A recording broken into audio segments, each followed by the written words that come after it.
Imagine walking past a seemingly normal barbershop, phone repair shop, or vape store, but inside it's hiding a cannabis farm or a modern-day slavery operation. This isn't fiction, it's what police uncovered in a sweeping crackdown called Operation Machinize, with raids including 19 police forces in England over 3 weeks. From the National Crime Agency website, barbershops and other cash-intensive businesses across England have been targeted by police and other law enforcement officers during a 3-week crackdown on high street crime.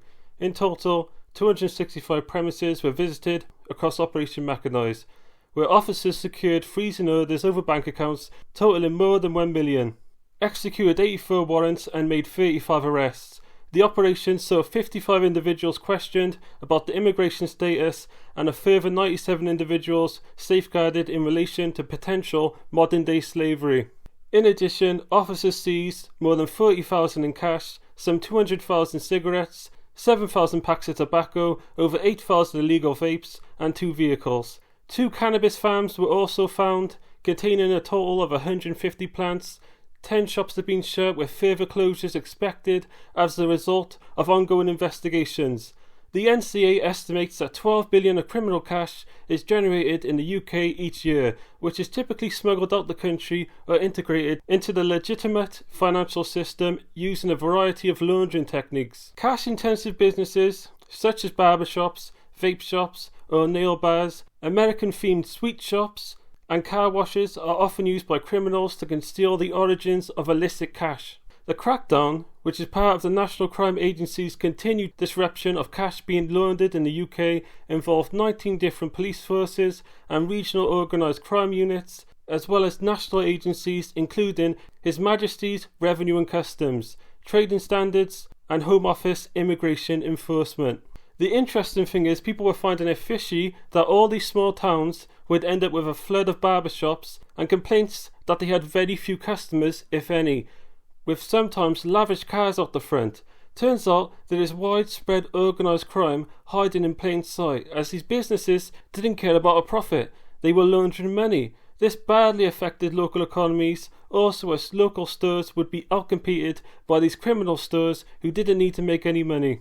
Rachel Herbert, Deputy Director of the National Economic Crime Centre at NCA, said, Operation Machinize targeted barbershops and other high street businesses being used as a cover for a whole range of criminality all across the country. It's good to remember, we've seen how even Turkish barbershops are angry there's shops popping up by non-Turks, which, side note, you don't have to be Turkish. There are even ethnicities like Kurds in Turkey who aren't ethnically Turkish, but who are not trained in a specific Turkish style of cutting, and even poorly trained in general. But the legit barbershops aren't happy. As from this Daily Mail article, a Turkish barbershop owner has complained that his 100% legitimate business is being harmed by a minority of similar shops being used for fronts for money launderers and gangsters.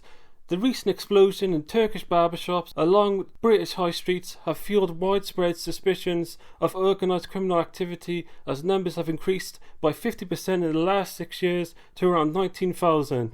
Remarkably, reports a local data company, while 665 barbers sprang up across Britain last year, making it the fastest growing sector, no fewer than 752 ladies or unisex hairdressers closed in the same period, a statistic which would make anyone scratch their head in bafflement.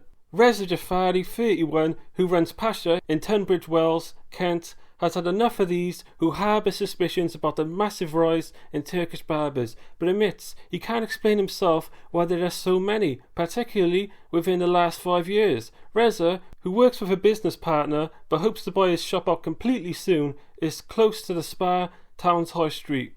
Mr. Jafari, who was born and raised in Tehran, Iran, but his family come from Uzbekistan originally, he's been living in the UK for 16 years. He said, people assume that if you own a Turkish barbershop, then you must have something to hide, that you have links to organised crime. But in most cases, it's not true. We just want to make money and have a livelihood like anyone else. But the small number of bad ones are harming the good ones. Those that exist just to launder cash for criminals reflect badly on all of us because we get viewed the same way. I've worked as a barber since 2016 and worked on and off in this shop over the years. For the last few weeks I've been working as a joint owner, and hopefully before the end of the year I'll have bought the business out completely.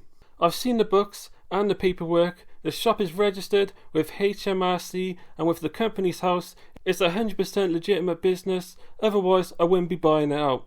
These sorts of businesses are a magnet for criminals, and I know that. They are an easy way to wash dirty cash. And from this other article, a barber says he's seeing lots of people are getting fungal infections like the ringworm from, I quote, cheap, dirty, unqualified barbershops are littering the high streets. Mike Taylor runs a barbering training academy in Dorset, England, and wants the government to take the currently unregulated profession more seriously and calling for government regulation on hairdressing. Now about the touchy topic, modern slavery. The cannabis farms found included people working under duress. What can happen in these situations is someone is promised to work in the UK, possibly smuggled over, then their passport is taken and they're forced to work slave labour. This also happens with women who are forced to escort. These can just be vulnerable people looking to live a better life that get caught up in this. And it's not a thing of the past. There's actually more slavery today than in the famous transatlantic slave trade. So it's something to be vigilant about. Now these businesses have been shut down. Ongoing investigations will need to go on into international crime links, and the public are encouraged to report suspicious shops. We have to hope this gets stomped out, as it's hurting local economies and taking advantage of vulnerable people in slave labour. Security Minister Dan Jarvis said, "High street crime undermines our security, our borders and the confidence of our communities. And I am determined to take the decisive action necessary to bring those responsible to justice."